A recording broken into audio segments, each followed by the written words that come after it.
Deal with OxyContin maker leaves families angry, conflicted among the families who lost children and other loved ones in the nation's opioid crisis. Many had held out hope of someday facing OxyContin maker Purdue Pharma and its owners in a courtroom.That prospect all but vanished Wednesday after a bankruptcy judge conditionally approved a settlement worth an estimated $10 billion. It was a deal that left many of those families feeling they didn't get what they really wanted. There was no apology from members of the Sackler family who own Purdue Pharma.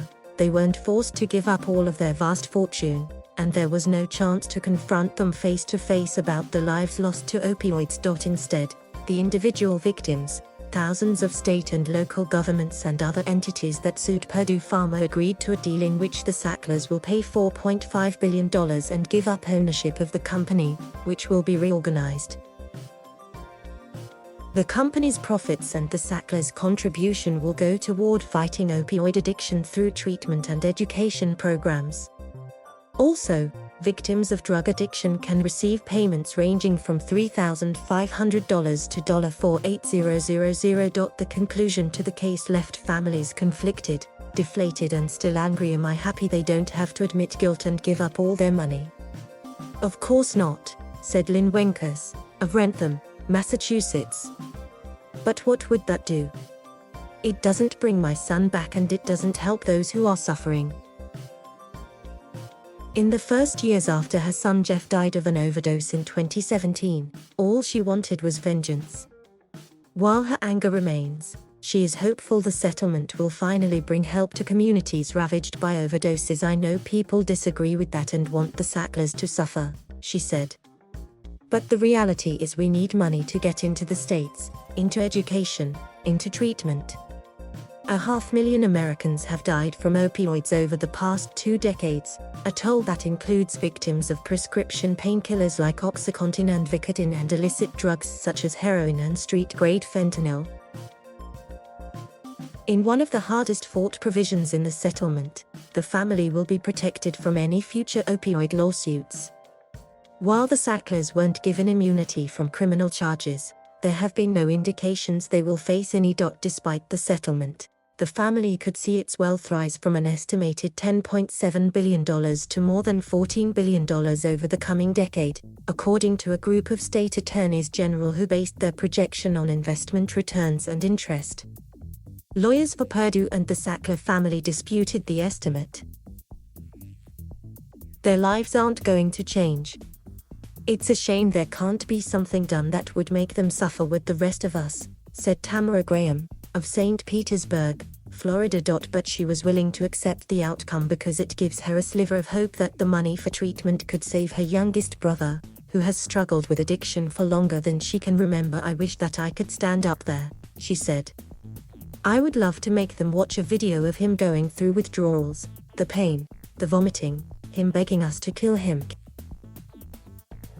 The settlement came nearly 2 years after the Stamford, Connecticut-based company filed for bankruptcy while facing some 3,000 lawsuits that accused Purdue of fueling the crisis by aggressively pushing sales of OxyContin. You don't take the architects of the opioid crisis and give them a sweetheart deal, said Ed Bish, whose 18-year-old son died of an overdose nearly 20 years ago. Where is the deterrent? Bish, who has spent more than a decade pushing for the Sacklers to be criminally prosecuted, is leading a group of families that are asking the U.S. Justice Department to appeal the settlement. The Sacklers are buying immunity with blood money, said Bish, of West Hampton, New Jersey.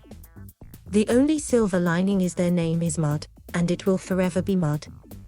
Purdue Pharma will be reorganized into a new company with a board appointed by public officials and will funnel its profits into government-led efforts to prevent and treat opioid addiction. The drug maker said in a statement that the settlement will avert years of costly litigation and instead ensure that billions will go to help people and communities hurt by the crisis. I feel like the victims are once again at the bottom of the list, said Dee Dee Yoder, of Norwalk, Connecticut. I don't know what the states feel that their loss was. I can tell them what my loss is. Her only child, Chris, died of an overdose in 2017 when he was 21. He was first given OxyContin after knee surgeries as a teenager.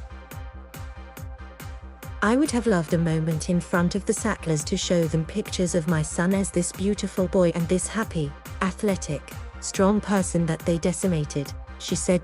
U.S.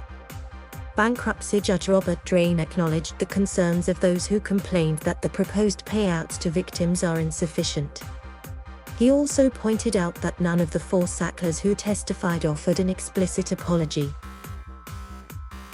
A forced apology is not really an apology, so we will have to live without one, he said. The judge said he did not have fondness for the Sacklers or sympathy for them, but he also said that drawn-out litigation would delay getting settlement money to victims and programs for treating opioid addiction. Now it's over.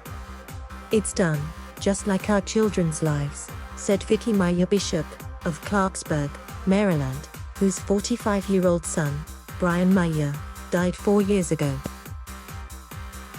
She said she at least hopes the money will help open more spaces in treatment programs and lift the stigma surrounding addiction. We need to worry about the 200 who will die tomorrow. If the money can go to help them, it's all worth it, she said. I'm hoping we can save 200 today, 200 tomorrow and the next day.